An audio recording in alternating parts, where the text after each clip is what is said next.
Like many tragedies, it started with a proposal.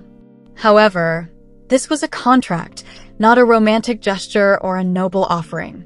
A tangled web of promises and signatures, desperate. A tactic shrouded in familial guilt and soaked in silent panic. And at the heart of it all, like a man on the verge of collapse, was Cody Brown, the once charming and complex patriarch of a large plural family. By the time Cody showed Robyn and her daughters the envelope, his alleged plan, the sun had long gone set behind the Arizona mountains. Every subsequent word seemed to be heard by the house, which was big and eerily quiet these days. It was no longer the cozy, tumultuous house it had been. The family dinners with Janelle's boys, the giggles from Christine's children, and even Mary's clumsy attempts at reconciliation were all gone. All that was left were the jagged edges of broken relationships, bitterness, and silence. With her legs crossed and one hand gripping the hem of her cardigan, Robyn sat quietly on the edge of the cream-colored couch. In recent months, her once bright face had gotten thinner and paler as the stress left its marks on her forehead. Hi everybody, welcome back to my channel TLC Flicks. Make sure to give this video a thumbs up. Her daughters, Aurora, 21, and Brianna, 19, stood erect and determined across from her. Despite not inheriting their mother's submissiveness, both had inherited her strength. Though not to Cody, they were shrewd, wary, and fiercely loyal. Not anymore. Cody slapped the manila folder down on the coffee table. It landed with a dull thud that seemed to echo through the room like a gunshot. "I need your signatures," he said, his voice low, as though speaking louder would make it all feel more shameful. Aurora looked at him first, her hazel eyes narrowing. "You're serious?" Cody retorted, "This isn't about me," and started to pace the room. "It's about the family. All of us. About saving everything we've worked for. The land, the Coyote Pass investment, the trust accounts." "You mean your mess?" Brianna interrupted. "You want us to clean up your mistakes." Again. The air shifted. Robyn's fingers trembled slightly as she reached for a glass of water, but didn't lift it. Her voice was small, almost a whisper. "Girls, please just hear him out. He's under a lot of pressure." Aurora's head snapped toward her mother. "Pressure? Mom, he's asking us to sign over our savings. The accounts Grandma left us. That's not pressure. That's theft." Cody's composure began to unravel. He ran a hand through his thinning hair and stopped pacing. The charm he'd once wielded like a weapon now appeared pitiful, like a broken mask peeling off his face. "You live in this house," he hissed. "You eat this food. I've taken care of you since you were little. This isn't a favor I'm asking. It's family loyalty." Brianna stepped forward, her jaw clenched. "You took care of us when it made you look good. You wanted the cameras to see you as the great father of Robyn's girls. But when the cameras stopped, so did you." The words hung in the air. Robyn looked away. Cody's temper flared. "You don't talk to me like that in my house." Aurora stood tall beside her sister. "Perhaps we shouldn't be in your home then." Quiet. Nobody made a move. The room froze for a few seconds. 4 statues in a moment that would change everything. Cody's nostrils flared. His face twisted into something almost unrecognizable. "Fine," he said at last, the words sharp and final. "You don't want to support this family? Then get out. Pack your things and go." Robyn gasped. "Cody, no." But it was already done. The line had been crossed. Aurora's face became white, then flushed with wrath. "You're kicking us out because we won't help you scam the government and drain our inheritance?" Cody didn't answer. He went away instead, withdrawing to the kitchen like a child pouting after a tantrum. The girls didn't wait for Robyn to make excuses. They turned, walked up the stairs in quiet, and began packing their life into suitcases. The room Brianna and Aurora shared was small, filled with books, photos, and memories. Birthday cards from siblings, graduation pictures, old jewelry boxes from Robyn. The perfume of lavender lingered in the air, a reminiscence of childhood warmth, now poisoned by betrayal. Aurora sat cross-legged on her bed, trying to fold her things correctly, but her hands kept shaking. Her eyes were bloodshot. Brianna moved rapidly, methodically. She didn't want to give Cody the gratification of watching her cry. "He's been spiraling for months," Brianna murmured, barely above a whisper. ever since Christine left. Then Janelle. Then Mary. Now it's just him and Mom, and he's trying to glue together what's left with lies and paperwork. He doesn't see us as people, Aurora added. Just as tools. Pawns. They paused, looking around at the space they were leaving behind. There had been late-night movies here. Shared secrets. Sleepovers with Solomon and Ariella. It was like a shell now. It seemed as if the house was throwing them out with its soul. With the folder on the coffee table still unopened, Robyn stood by herself in the living room. She had been still for more than an hour. Upstairs, she could hear drawers and zippers opening. Each sound resembled a dagger. Cody was grumbling while sipping a third glass of whiskey in the kitchen. They'll see. One day they will realize. I took this action for all of us. However, even he no longer believed it. Silently, the females descended. Not a ceremony. No hugs. No farewells. They carried luggage on their shoulders and put jackets over their pajamas. Without saying a word, they marched straight past their mother. Robyn took a step forward, her arms twitching as if she wanted to grab them, her eyes bulging. Please, she said in a whisper. Brianna gave her a direct look. You selected him. She then unlocked the door. Aurora trailed behind.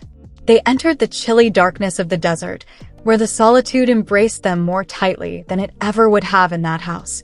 The framed family portrait fell from Robyn's lap and shattered on the floor as the door snapped shut and she fell into the couch. Cody didn't even look back. And there's more. Sister Wives actress Christine Brown has gained notoriety as a lifestyle guru since leaving her polygamous home. She and David Woolley, her new husband, also launched a business. Since ending her marriage to Cody Brown, she has made great strides. She was the third wife of Cody. They had been married for 27 years and had 6 kids together before she left him in 2021. Christine was primarily a stay-at-home mother during her marriage to Cody. Christine stayed at home with their kids while Cody and his other wives were at work. Christine helped raise the majority of Cody's 18 children. Christine's life had dramatically transformed by the time Sister Wives Season 19 premiered. After leaving Cody, Christine has become more visible on Instagram. She had transformed from a stay-at-home mother to a girl boss, quickly growing her career empire. The reality personality frequently shares recipes and meal ideas on social media. Christine recently shared a recipe for broccoli and cheese that looks delicious. These were simple but so delicious, Christine captions the photo. Christine's Instagram followers have grown to value her distinctive blend of work and homemaking posts. Christine has been committed to living her most genuine life since she and Cody parted ways. In addition to her professional and home life, Christine frequently shares fitness and health-related information on social media. Since splitting from Cody, Christine has shed 40 pounds and shifted her attention to assisting others in losing the same amount of weight. She even assisted David in losing 25 pounds. Christine just shared a motivational video on Instagram that reflects her philosophy. You're not broken, Christine says in her motivational message. You're rebuilding. Christine wants to encourage others to seek their happiness, and she took a tremendous risk when she broke up with Cody. Over the past few years, Christine has entirely changed who she is. She transitioned from a stay-at-home mother to a prosperous social media influencer with a quickly growing following. She and David have been expanding their Airbnb business in addition to posting on Instagram. Additionally, Christine is authoring a book that is up for pre-sale. The Sister Wives star currently has 1.5 million Instagram followers and has been utilizing her enormous following. Cody Brown, the show's patriarch, has always been known for his odd word choice, and some of his most notorious moments have resulted from the way he talks about himself, his family, and the situations he finds himself in. Sister Women has examined the Brown family as a whole for more than 10 years, following patriarch Cody and his collection of women in their multiple marriages. Viewers have had the opportunity to witness Cody in his element throughout the run of Sister Wives, though some moments have been harder to comprehend than others. Cody, who married Mary Brown, Janelle Brown, and Christine Brown before meeting Robyn Brown years later, has always had a peculiar way of speaking that has amused and perplexed his family and friends. Cody's true commitment has more frequently been to himself and to making sure he isn't portrayed as the family's villain than it has been to his family in a healthy manner. Even though Cody is aware that he has been trying to make himself appear heroic to Sister Wives viewers, His word choices have frequently made it harder, rather than simpler, to comprehend his point of view. Even though viewers may find it difficult to understand Kody's peculiar word choices, which Robyn occasionally calls speaking Kody, it's evident that he has cultivated a unique linguistic style that sets him apart from other reality TV celebrities. Kody has been known to make several quips that can be humorous, sincere, or even evil, even if his seemingly frivolous thoughts have highlighted some of these more challenging occasions. For better or worse, Kody's propensity to employ impromptu words or statements that don't necessarily fit the situation has become ingrained in the sister wives' overall history. Finding Kody's most memorable quotes, phrases, and quips wasn't difficult, even if there are much more than 10 examples we could have thought of. Some of Kody's more well-known remarks stood out from the crowd, despite Sister Wives Season 19 becoming one of the longest seasons ever, demonstrating that there is a ton of material to sift through. Some of Kody's most memorable quotes are humorous, but most of them come from a man adjusting to massive change in the best way possible, albeit a little off-kilter. Kody made it clear in an early season of Sister Wives that he felt he was the most important person in the room when he demanded respect from his 4 wives. Kody was the archetypal patriarch of the Brown family in previous seasons of the show. He believed that each of his wives contributed something unique to the family, but he made every effort to treat them equally. In the early seasons of the show, Kody didn't try to make it known that he preferred Robyn, even though it was always obvious. In a moment of annoyance, Kody spoke to his wife and demanded respect from them in a tone that made it obvious he was no longer asking out of kindness.